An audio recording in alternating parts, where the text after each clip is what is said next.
Hey everyone, welcome to my Teachability presentation for ABED 6100. So the first thing that I want to start with here is we are always learning something. So while you're scrolling on social media, whether it be TikTok, Instagram, YouTube Shorts, Facebook, any big social media site, you're learning something. Now that could be professionally or personally, but you are still learning. So whether, you might be a business major, however, you're on social media learning how to make a cake, that's learning. And that means that you're being teachable, you're being taught something. You already have this trait within you. I'm going to speak about that a little later on during the presentation. However, if you're on social media, you're learning. And like I said, it may be beneficial, it may not. However, you are learning. So how do I use this trait? Well, that quote on the screen, they're humble enough to know that I do not know anything. When you really think about the world and think about how many things are out there, how much information is out there, you really don't know anything. And I don't mean that in a bad way. I don't know many of any things, and a lot of people don't know a lot when you really think about the grand scheme of the world. And I've used this trait professionally and personally. Coming from a social media type background where I wanted to do YouTube or TikTok and all these different social media platforms to grow my brand, one of the big things that I wanted was, how to edit videos. And it is really hard to edit videos when you're trying to be consistent while still matching like top tier content from creators that are already established. And I would remember I would be watching YouTube tutorials until about 3 or 4 in the morning, just learning how to do these different, transitions they might have or different subtitles or just different effects in the video. And I wanted to know how to do that. And that was one crucial thing is, being teachable from YouTube and being humble enough to know that my videos aren't as good as theirs. I need to learn how to do that. I need to be taught how to make videos like them. And that really drove me to be able to do, YouTube more consistently and do social media more consistently because I knew how to do it because I was taught so many different ways to do it. And that is one way. And another way would be in my professional setting. So with work, I came into a job that I really knew nothing about. I never had a job before, and I was just thrown into a call center. Now, in there, I had to be taught from other colleagues or other student assistant workers who could teach me how to do that. And I was, again, humble enough to know that I don't know anything. Coming from a social media background, being thrown into a call center, it was a whirl.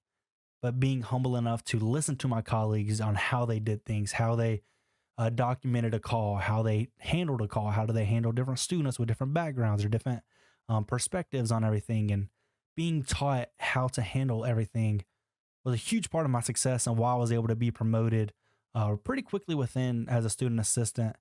And I just always believe that teachability is something that is very important for all of us to have. And that's how I used it. Now moving into the next slide. So why would it be important for you? That's a great question. One of the reasons it's important to you is because anybody can use this trait. My granddad will still ask me how to use certain things on his phone. What is that? He's being teachable. He still wants to be taught how to, use his device, how to use his phone. And that's something that, really shines through here that anybody, any age, any demographic or ethnicity could always be teachable. And again, it goes back to not really knowing anything. You might not know anything. You really don't know anything compared to the world and compared to so many other people out there. You have so many opportunities to learn from others' experiences, whether that's their mistakes, their success stories, anything, because learning from them, being taught what they went through can help you either prevent that mistake or go down the right path. And that's why I believe it is really important for anyone who wants to really take what they know to the next level to be teachable. And I'll always be a big proponent of that because I like lifelong learning. And the only way to be lifelong learning is to be taught something. And so, it's important for everyone to be able to be humble enough again to know that they don't know nothing. So how can you use it? Well, two things here. You can try something new. And I mean new. It got to be something you've never done before. For example, skydive. Maybe you want to skydive. Well, you're not going to know how to skydive. You don't know how to fly a plane if you were. Well, you can't fly a plane, but there's no way you're going to be able to skydive without any type of professional.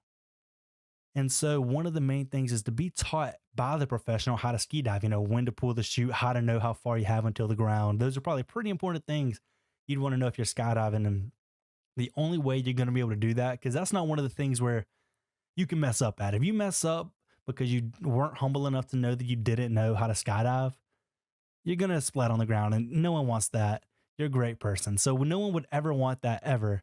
So being taught before you went up, before you do something to learn how to um, skydive in that example, just being able to try something new or making a cake. Maybe, you don't know how to get the dough to rise, or making a pizza and your pizza has pineapples on it, for example. You want to be able to try something new every day just to be able to work on this trait to where, you're not getting defensive about something that you might not know, or you think you know that you don't really know. And secondly, focus on your strengths. Now, why is this important? You wouldn't teach a guard dog how to meow. It's that simple. If you were to teach a guard dog how to meow, that's focusing on their weakness. They're not there to meow. They're there to scare off strangers. So focus on a strength that you already have to really take that strength to the next level, where that strength can be the wow factor during a job interview, in your professional or personal life. And just remember to always, teach the guard dog to bark, not to meow. And if you've made it this far, you have this trait. You would not have sat through this presentation if you did not want to learn about a new trait. That is something that, hey, you already got. You're already one step ahead of everybody else. And I just want to thank you all for listening to my presentation. And I hope you guys have a great day. It's been Dawson. Thank you for your time.